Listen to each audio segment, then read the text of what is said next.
Então, muito boa noite a todos e todas, e vamos estabelecer essa melhor conexão, acionando o que há de melhor em nós e conectando com o que há de melhor nos amigos espirituais e nos amigos encarnados, fazendo essa rede, fazendo essa egrégora de luz para que o melhor aconteça, para que o melhor desperte, para que o melhor seja falado e o melhor seja ouvido. Na melhor comunicação, na mais pura comunicação que os nossos corações permitirem. Para isso, vamos nos unindo a Jesus, luz máxima que o nosso estágio consegue conceber e conviver, dizendo como Ele nos ensinou: Pai nosso, que estás nos céus, na terra, em toda parte, santificado seja o teu nome, Deus de amor. Que esse amor venha e estabeleça o seu reinado na terra, que a terra seja o reinado de amor, o reino de Deus.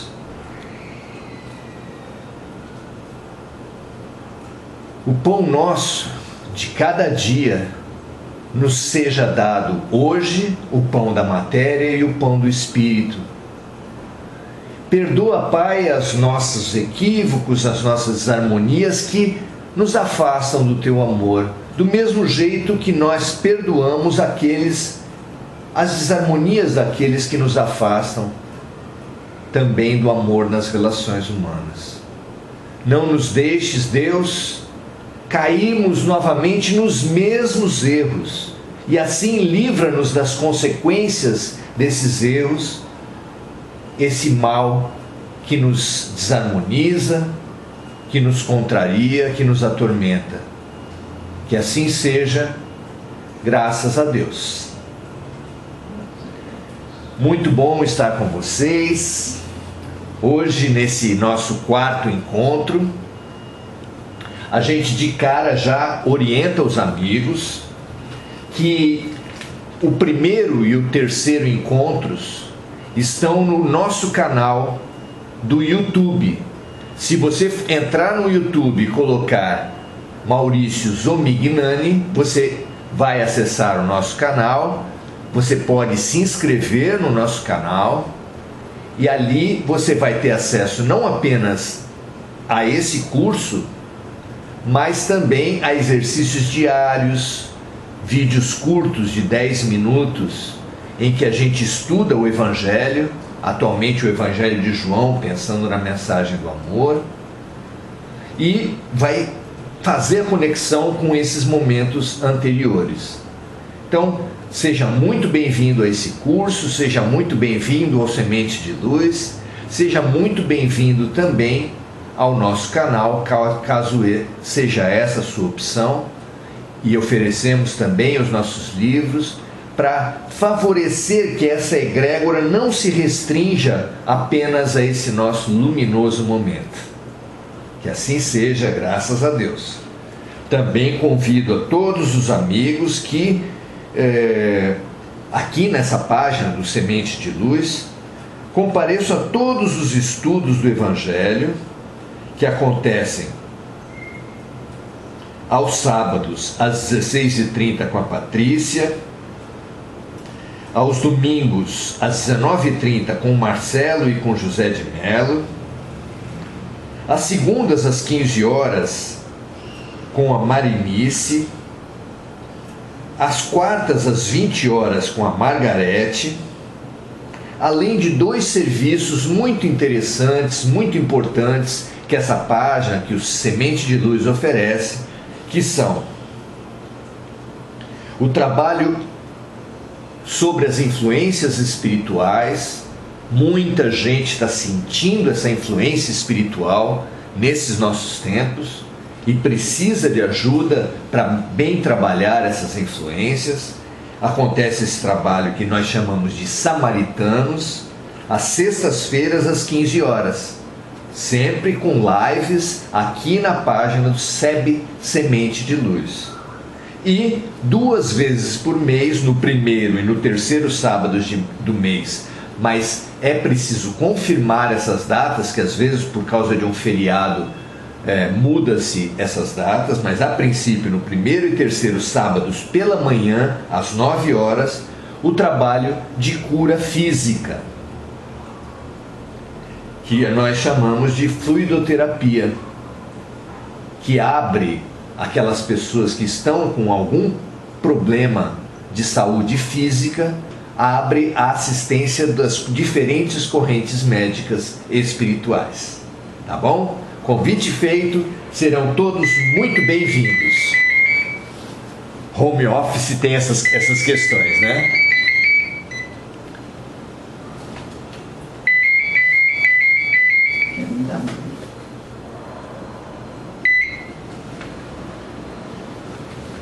Então, hoje nós viemos trabalhar no capítulo 2 do Evangelho segundo o Espiritismo.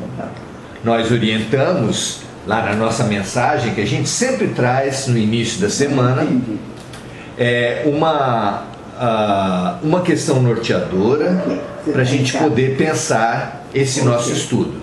Tá ok? Tudo bem, graças a Deus. Então, capítulo 2, meu reino não é deste mundo. Hoje nós vamos trabalhar a questão norteadora, qual a importância da expansão do pensamento. Então nós, em todos esses 3 encontros até agora, e também nesse 4º encontro, nós vemos Kardec fazendo um esforço grande para todos nós, para nos favorecer uma expansão do pensamento. O primeiro momento, lá na introdução, ele nos favorece essa expansão do pensamento ao, primeiro, nos libertar dessa visão do Evangelho que tem servido a guerras nas diferentes correntes do cristianismo, propondo-nos uma concentração no aspecto da moral do Cristo. É isso que nós estudamos aqui. Não são os dogmas, não são as questões do Cristo histórico, se ele viveu de um jeito, de outro, se tem sinais da arqueologia,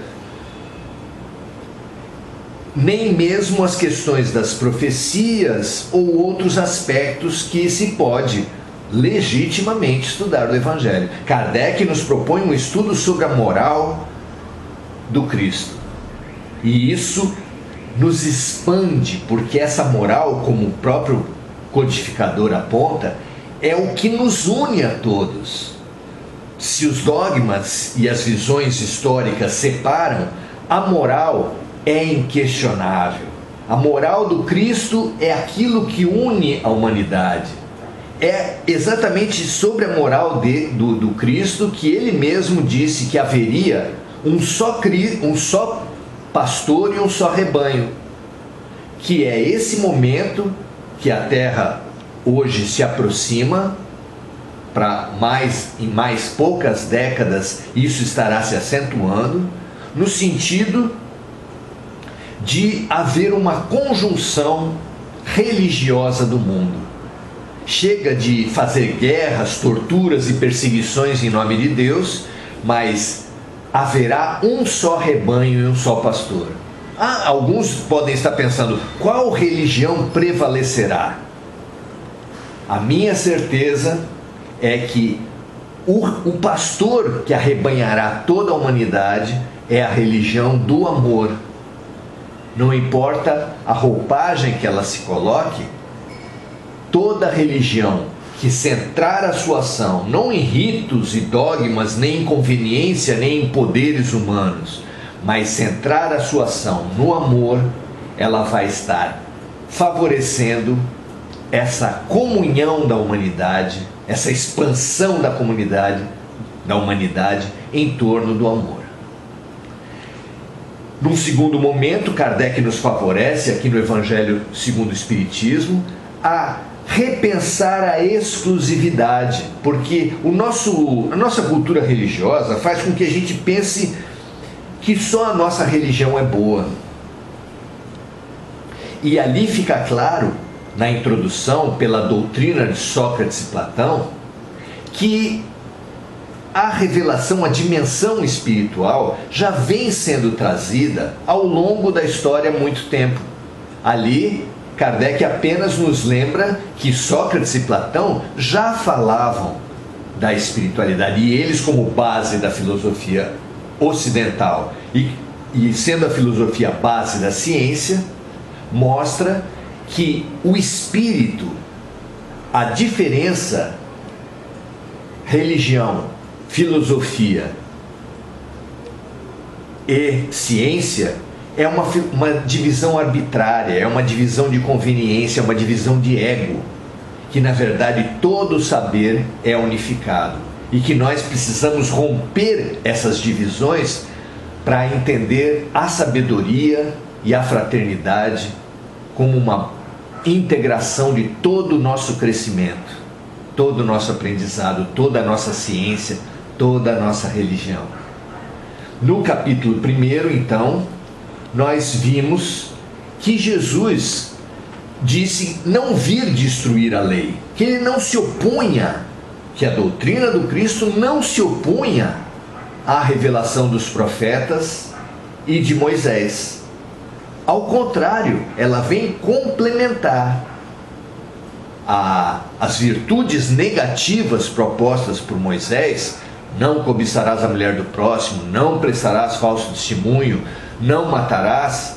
Essa virtude de negar o que é errado foi acrescentada, foi complementada pela virtude positiva de Jesus: amar a Deus sobre todas as coisas, amar o próximo como a si mesmo.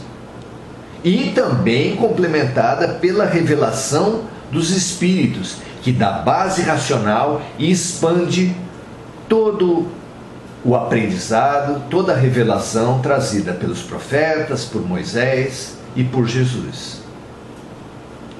Então, essa expansão de paradigmas que quebra essa necessidade das religiões competirem umas com as outras, mas vem como todas integrando um mesmo projeto pedagógico generoso, de amor da parte de Deus, nos ajuda demais a sair da guerra e a conquistar o amor.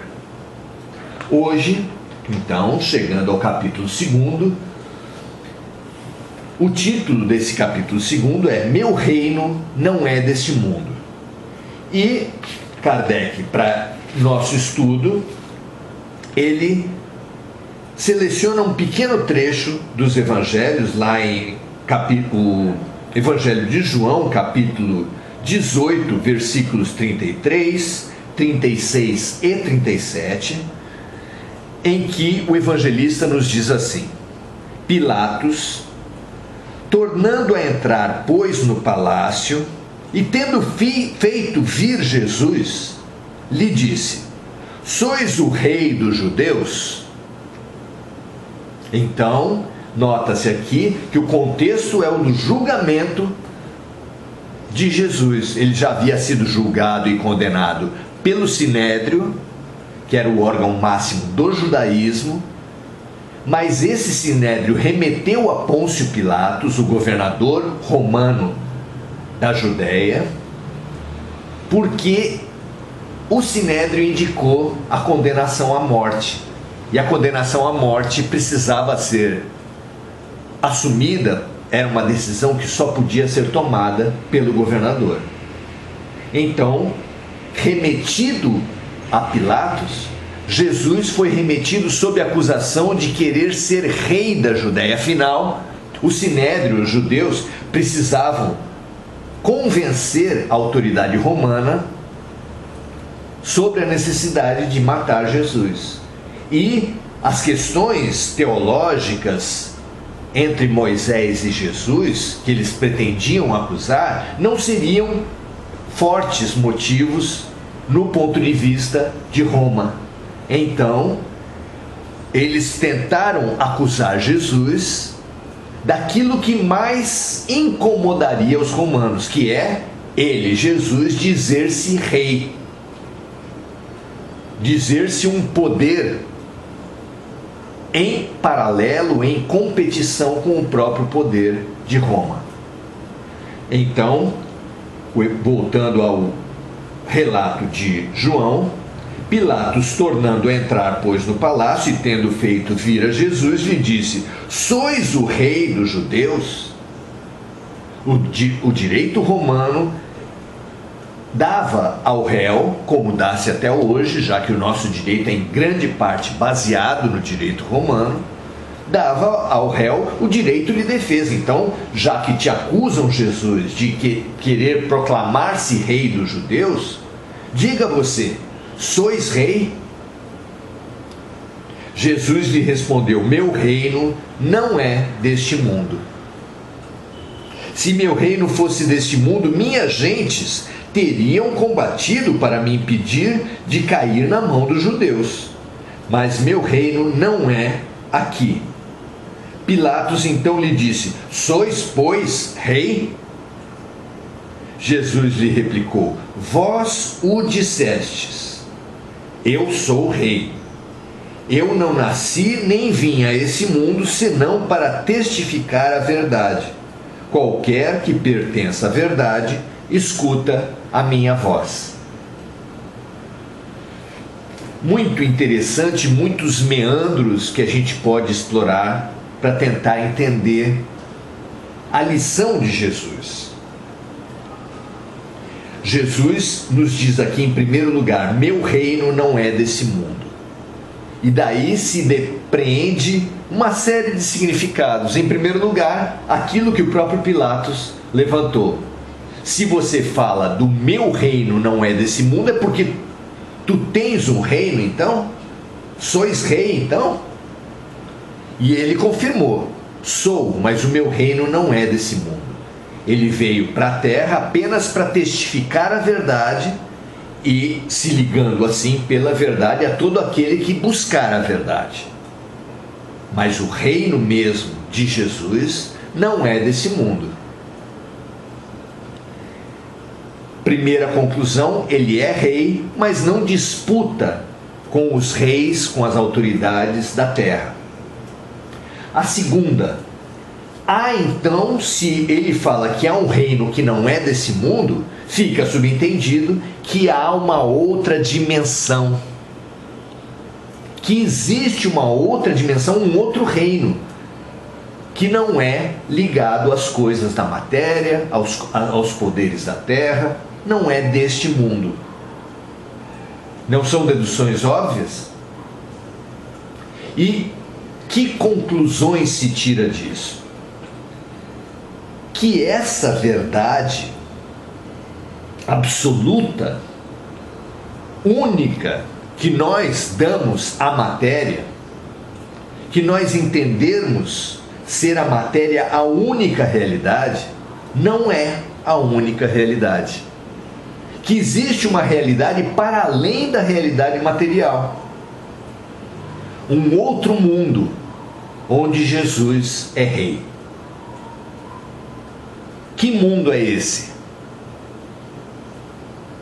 É isso que Jesus veio trazer em todo o Evangelho. No Sermão do Monte, por exemplo, ele disse: bem-aventurados os humildes, porque deles será o reino dos céus.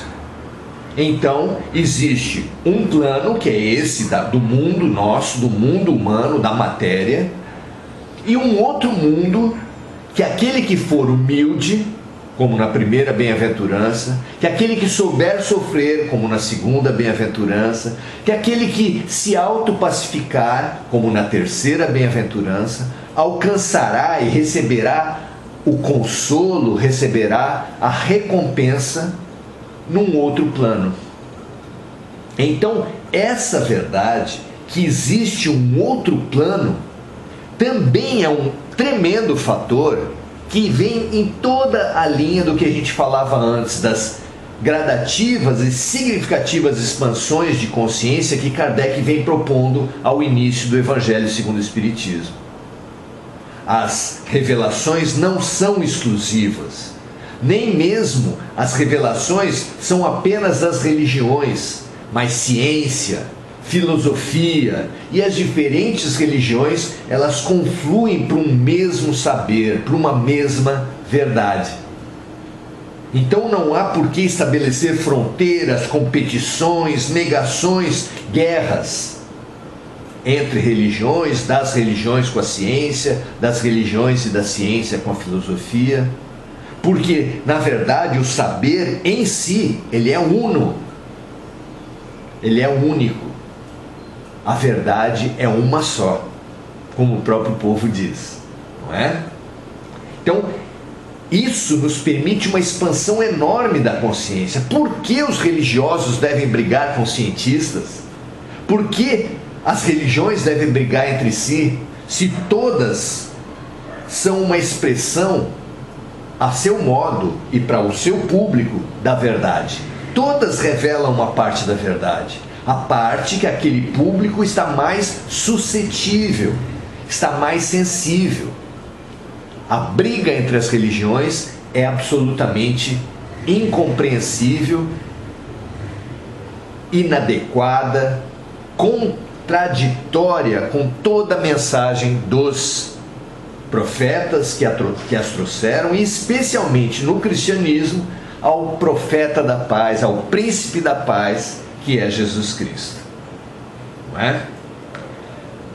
Essa revelação expande demais a nossa concepção e traz consequências maravilhosas. E qual a importância? Vamos então para a nossa questão norteadora. Qual a importância da expansão da consciência? Vamos voltar, trazer aqui uma imagem que talvez favoreça a gente a entender essa expansão da consciência perante a verdade. Vamos supor que numa sala as pessoas estivessem em círculo em torno de uma pequena casa. Então as pessoas em círculo fazendo uma grande roda, tendo ao centro uma pequena casa. Suponha que essa casa simbolize a verdade, que Jesus tão bem colocou nesse nosso capítulo, que ele veio para testemunhar a verdade. Então, a casa simboliza a verdade. As pessoas à volta são as pessoas mesmo, são os buscadores da verdade. Só que essa casa, ela que simboliza a verdade, ela tem uma característica.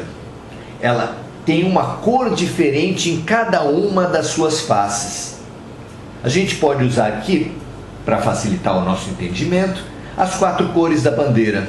Então, na primeira face, a casa é verde, a primeira parede ela é verde, na segunda parede amarela, na terceira parede azul, na quarta parede branca.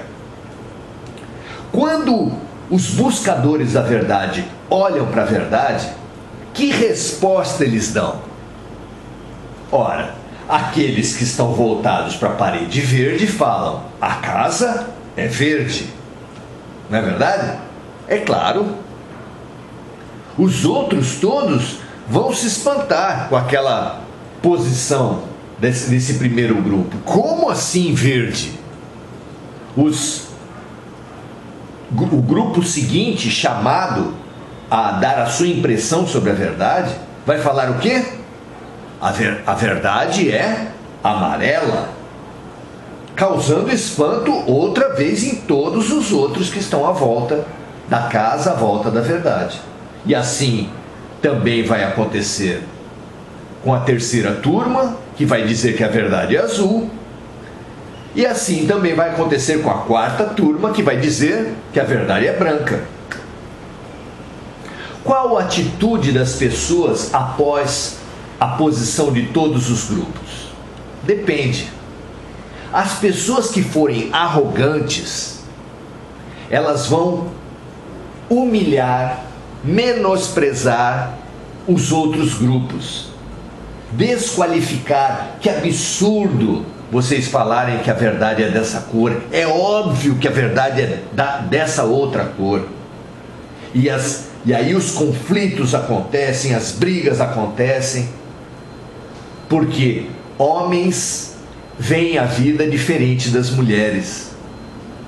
Argentinos olham o mundo com um ponto de vista diferente dos brasileiros. Os ricos em relação aos pobres, os negros em relação aos brancos. E assim sucessivamente, nas profissões, nas regiões de um mesmo país. São inúmeras os pontos de vista que na nossa metáfora são apenas 4, mas que na verdade, a verdade ela é vista de inúmeros pontos de vista. Partidos políticos, religiões, classes sociais, sexos. Inúmeras situações fragmentam a visão e cada um vê de um jeito. O engenheiro vê uma obra de um ponto de vista, o servente pedreiro vê de outro, o arquiteto vê de outro ponto de vista, e assim por diante. Qual deles está com a verdade? Se um quiser menosprezar o ponto de vista do outro, o homem, a mulher, o branco do negro, o rico do pobre, esses estarão com a violência. E é fácil perceber que o homem até agora tem optado pela violência. E a violência é fruto do quê? Notem, olha que precioso pensar a respeito disso. A violência é fruto do egoísmo, do fechar-se no seu ponto de vista. Essa é a atitude do violento. Todos os preconceitos, todas as guerras, todas as disputas, todas as perseguições vêm de uma tentativa de impor um ponto de vista. Ora, mas é natural. As pessoas estão olhando e do seu ponto de vista a realidade é aquela. Sim, é natural. Mas não é natural o apego ao seu ponto de vista.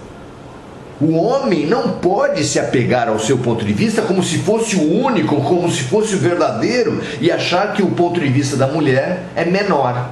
E nem o rico do pobre, nem o espírita do evangélico, e nem o brasileiro do japonês. O que deve fazer então o homem, o verdadeiro buscador da verdade e da paz? Aquele que não se apegar ao ponto de vista egoísta e violento. Ele deve passear. Quando ouvimos uma posição diferente, o que devemos fazer?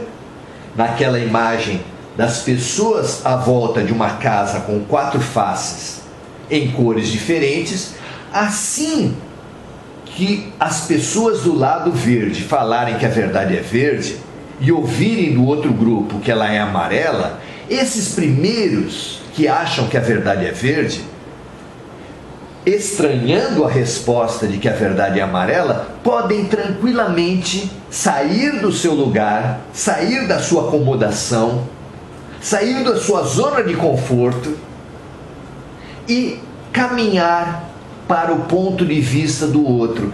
Quem fizer isso, quem for do grupo verde e sair alcançando o ponto de vista dos amarelos, vai descobrir o quê?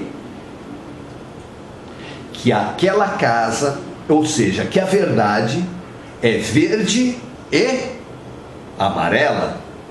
Não é assim?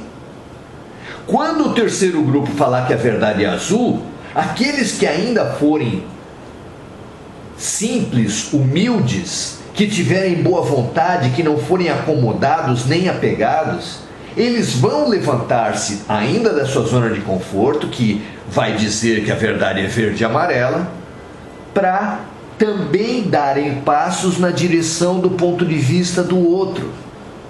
E vão descobrir o quê? Que a verdade, que a nossa casinha é verde, amarela e azul.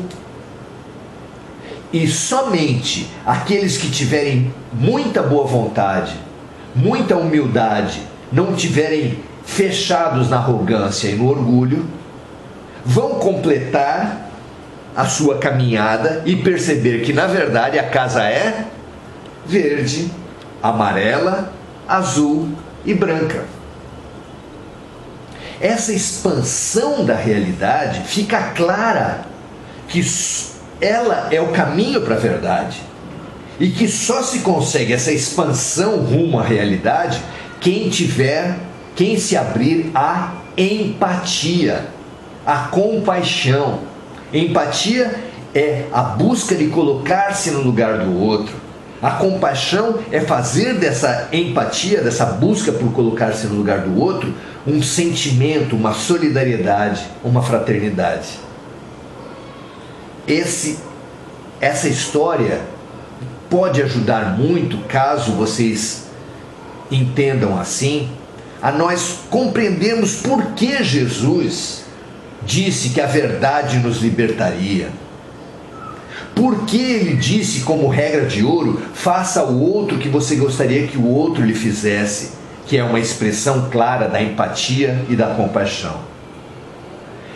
Mostra claramente como a expansão do ser exige uma atitude de humildade, de desapego, de simplicidade, de boa vontade para com o diferente, para com as diferenças.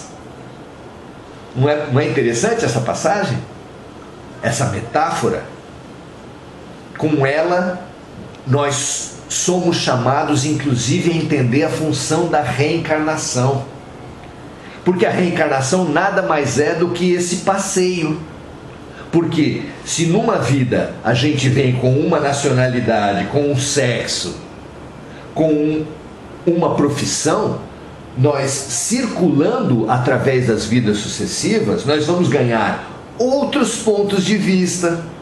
O homem pode renascer mulher, o rico pode renascer pobre, o branco pode renascer negro, o de uma nacionalidade pode renascer em outra, e assim a função da reencarnação é o quê?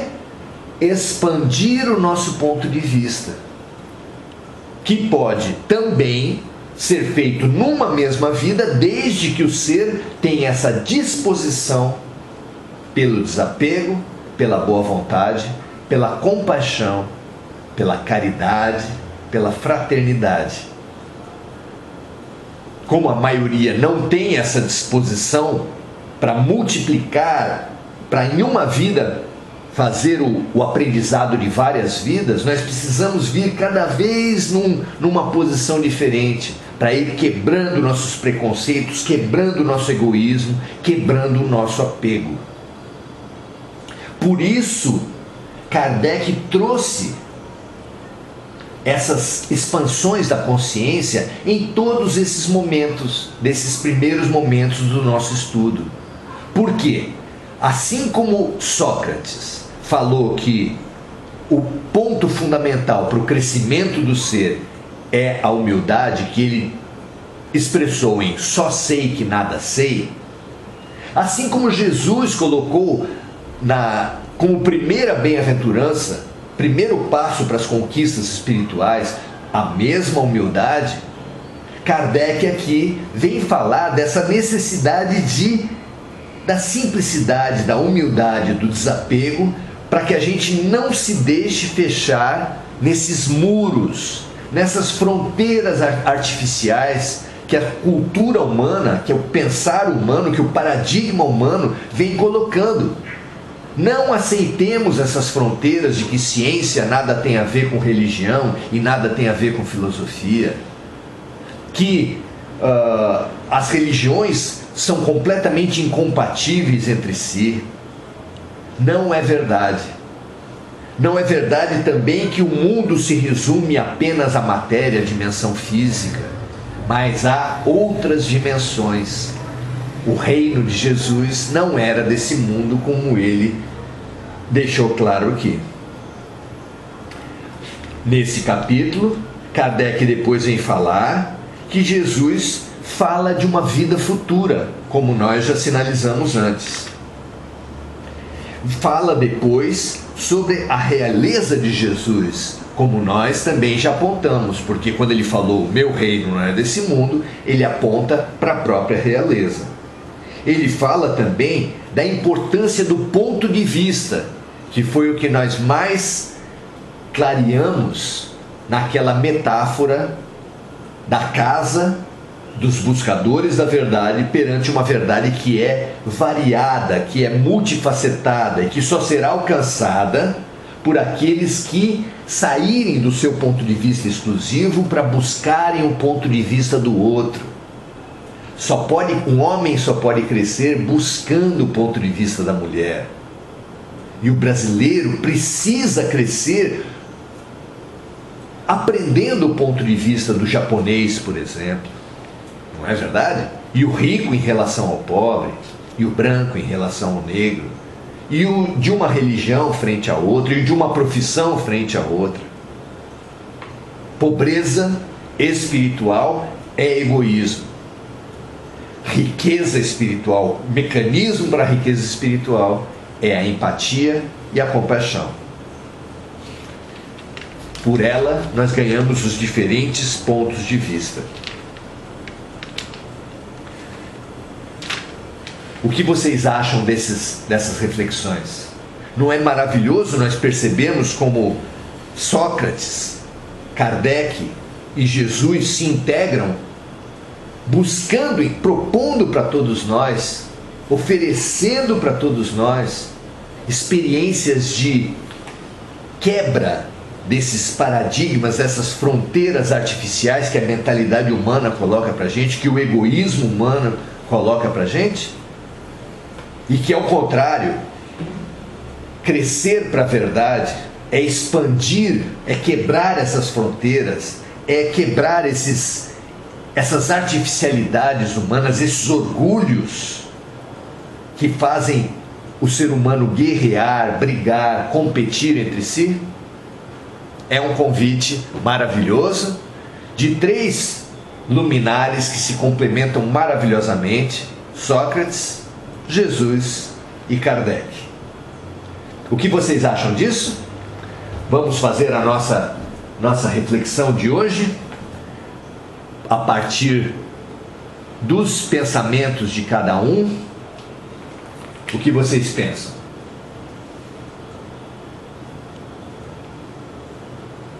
Vamos trazer aqui agora as reflexões que cada companheiro, que cada colega desse curso trazem para a gente, favorecendo então essa troca tão importante dentro dos limites da internet. Se fosse presencial, a troca seria de outra maneira, mas aqui a gente faz a troca nesse momento, trazendo a contribuição de cada um.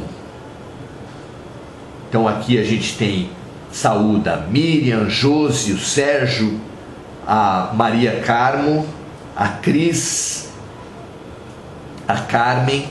Eu inclusive queria estimular vocês a deixarem um copo d'água perto, porque essas energias fabulosas com as quais nós estamos trabalhando aqui também favorecem aqui os amigos espirituais coloquem na nossa água aquilo que nós mais estamos precisando, além de ajudar para aqueles que falam muito, né?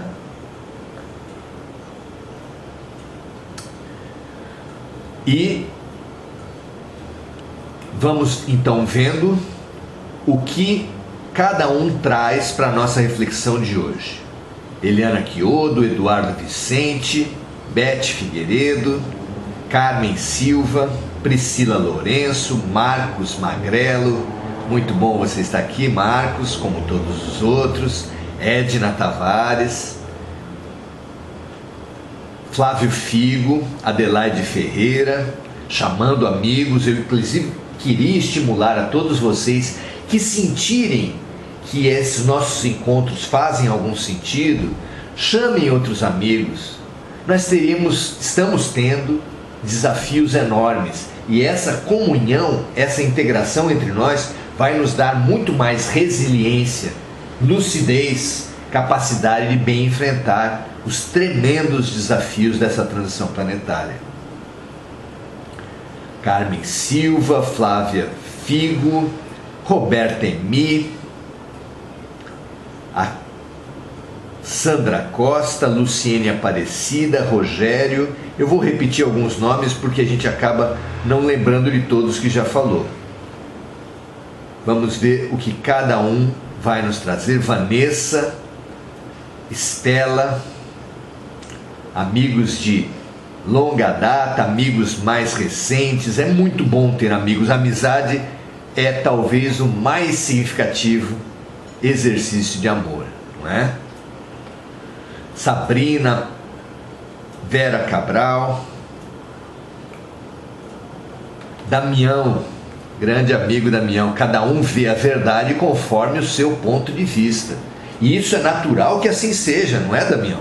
Como pedir para um brasileiro que pense como um japonês? Automaticamente isso não pode acontecer. Mas pode acontecer pela compaixão. Por isso surge uma ideia que talvez impacte a vocês. Nós geralmente pensamos que o caridoso, o fraterno, que a caridade e a fraternidade são tarefas apenas para os santos, para os espíritos puros. Mas não. Com nossa reflexão de hoje fica claro que a fraternidade é uma conquista dos lúcidos, porque as pessoas que percebem a importância da empatia e da compaixão para o nosso crescimento são apenas lúcidos. Quando Madre Teresa, Irmã Dulce, Chico Xavier ouviam, acolhiam centenas de pessoas numa mesma noite, numa mesma tarde, cada vez que uma pessoa faz esse exercício da compaixão, ela ganha um outro ponto de vista. Olhem só o que acontece quando se o seu irmão, por exemplo, vier lhe falar que o filho dele, seu sobrinho, caiu nas drogas. Se você cair num personagem competitivo e egoísta em relação ao seu irmão e ao seu sobrinho, você vai trazer disputas do passado para humilhar o seu irmão e dizer: tá vendo, não soube criar o seu filho, agora vai ter que sofrer, vai ter que aguentar a consequência dos seus erros. E, orgulhoso, humilhar o seu próprio irmão. Mas e se você for solidário com seu irmão? O que vai acontecer? Cada pessoa que é solidária aprende um pouco daquela situação.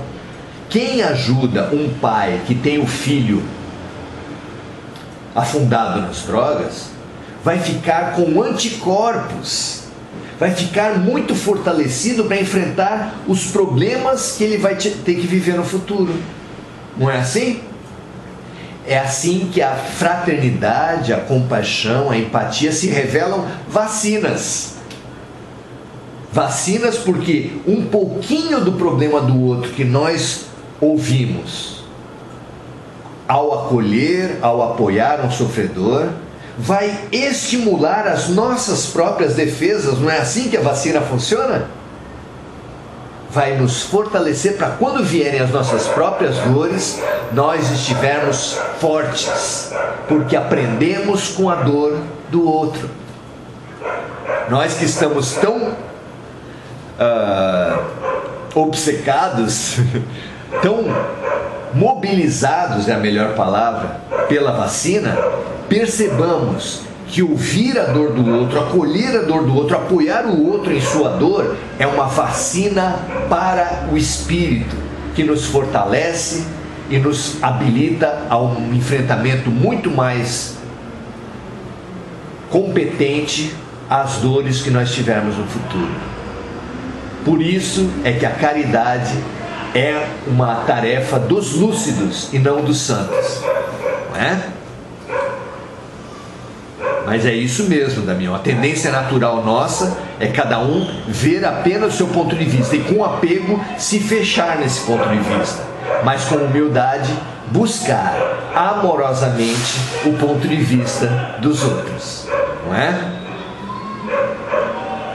É isso mesmo. A Silvina Ferraz nos fala que estava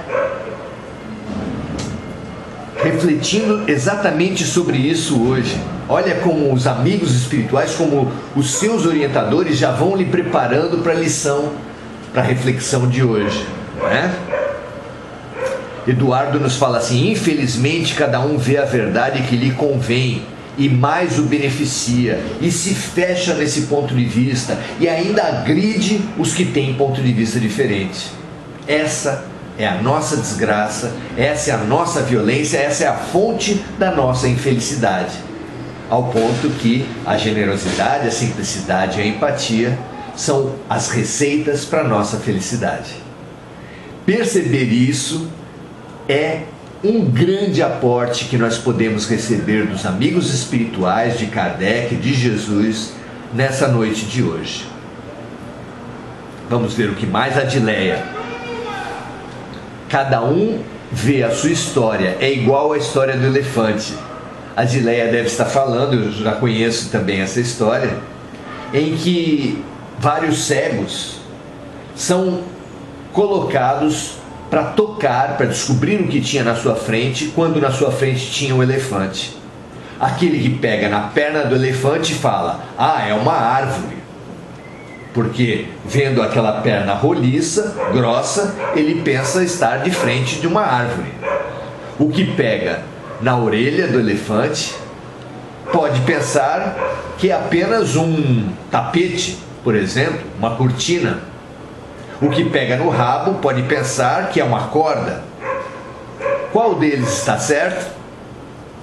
Apenas aquele que, ouvindo as impressões dos outros, for compondo um quadro geral, porque a verdade é a somatória de diferentes pontos de vista que nós só vamos alcançar na primeira imagem nossa, pela humildade por sair da zona de conforto, e também nessa história do elefante, não pensando que só nós temos a verdade, mas ouvindo os outros pontos de vista e integrando os diferentes pontos de vista. Muito legal essa história. Damião falando: nós temos ainda uma visão estreita da vida, sem dúvida, e perceber isso nos dá essa ferramenta fundamental da humildade, que é a busca de peito aberto e sem preconceitos do ponto de vista do outro. A fundamental tarefa da compaixão, que a Adileia fala em buscar a verdade do outro. Nós só queremos achar aquela que nos agrada, é isso mesmo, Damião? Depois a Paula nos fala assim: aceitar o pensamento diferente do seu irmão. É isso, compor, aceitar o pensamento diferente, integrar as diferentes verdades, pelo ponto de vista intelectual da empatia e pelo ponto de vista afetivo da compaixão.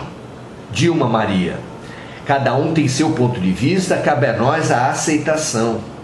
Olha só, pensem comigo, meus amigos, nesse momento em que politicamente o Brasil está rachado, competindo, brigando, administrativamente, a instância federal brigando com a instância estadual e brigando com a instância municipal, as religiões guerreando entre si, os sexos brigando entre si. Nunca houve tanto feminicídio na história do país, as classes sociais, as profissões, as atividades econômicas, quando na verdade a pandemia, ao nos trazer um problema único, nada mais é do que um convite à união, à integração, à cooperação em torno de um objetivo comum.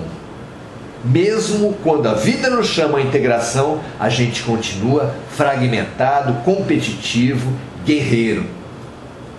Não todos, porque muitos têm sido os exemplos durante a pandemia de ações fraternas, de busca pelo ponto de vista do outro, de confraternização e cooperação. Que a gente consiga, apesar do distanciamento físico, nos dedicar à aproximação espiritual, não é mesmo? Muito legal.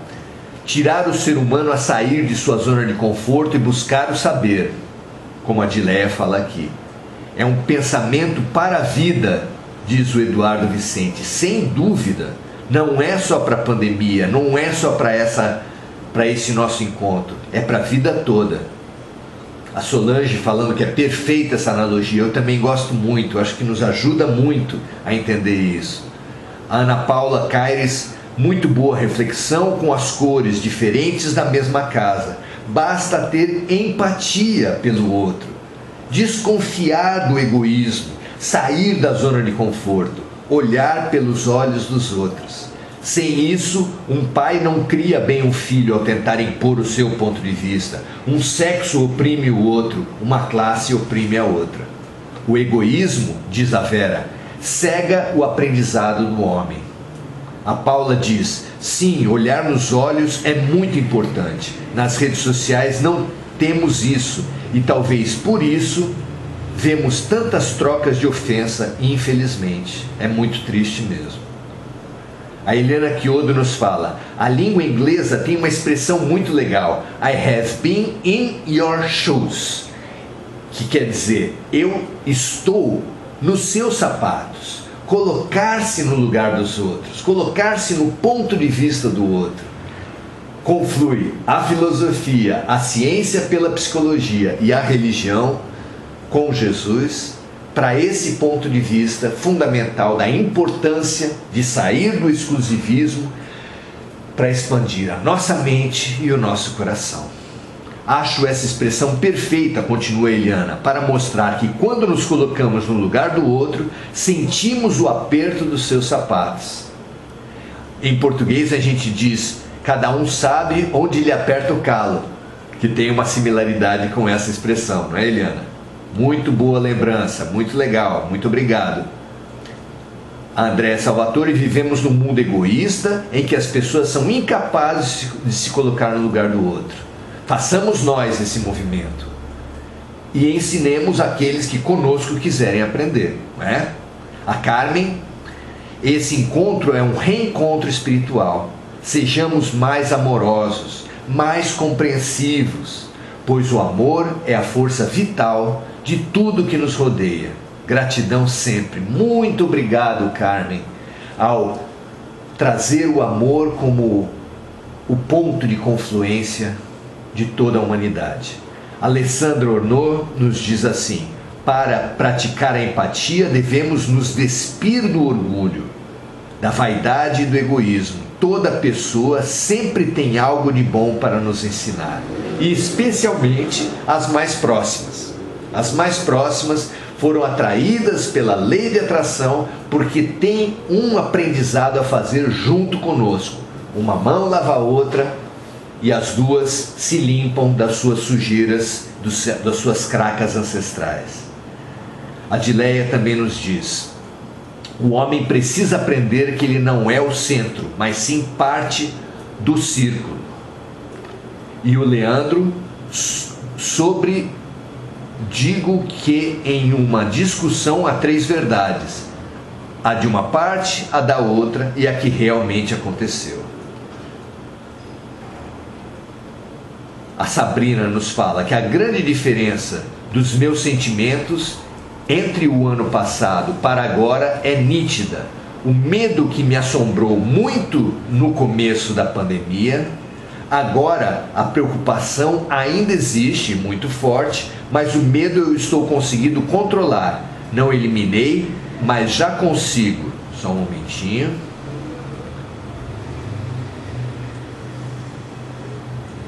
Mas já consigo controlar. Muito legal, Sabrina. Realmente sair do medo que nos afasta pela fé.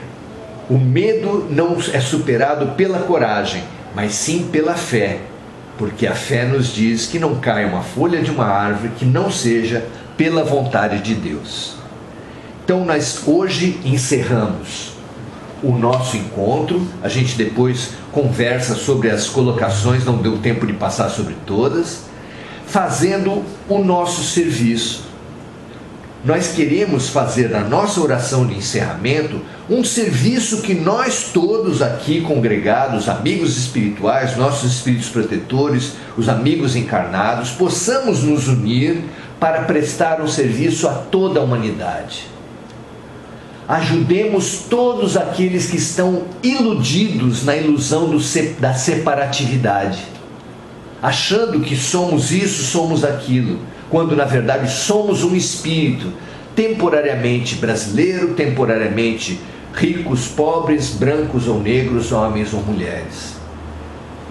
Que nós nos livremos da ilusão da separatividade e banhemos nesse momento a toda a humanidade, transbordando união, transbordando cooperação, transbordando empatia e compaixão a todos os iludidos da separatividade, a todos os egoístas que se apegam num ponto de vista exclusivo. Vejamos esse nosso sentimento de compaixão crescendo, se unindo aos sentimentos uns dos outros e transbordando numa grande corrente, num grande manto de compaixão, abrangendo a terra inteira e eliminando na fonte, eliminando no egoísmo todos esses conflitos, essas guerras, essa separatividade que só nos leva à violência. Construamos a paz dentro de nós, seguindo Gandhi, o grande apóstolo da paz, fazendo em nós a paz que nós desejamos para o mundo, transbordando de nós essa paz para toda a terra. Que todos finalmente nos unamos em nossas casas, em nossas cidades, no Brasil e no mundo, pois só assim venceremos a pandemia, atravessaremos bem a transição planetária e nos capacitaremos para a união maior pelo amor. Que assim seja, meus amigos, minhas amigas. Até quinta-feira que vem, e eu convido vocês também a, no domingo, estarmos juntos às 5h30, lá no nosso canal Maurício Zomiani, aqui no Facebook, para ampliarmos a nossa interação, a nossa integração, sempre no sentido de Jesus, Deus e do amor. Que assim seja, até a próxima, muito obrigado pela companhia. Grande abraço.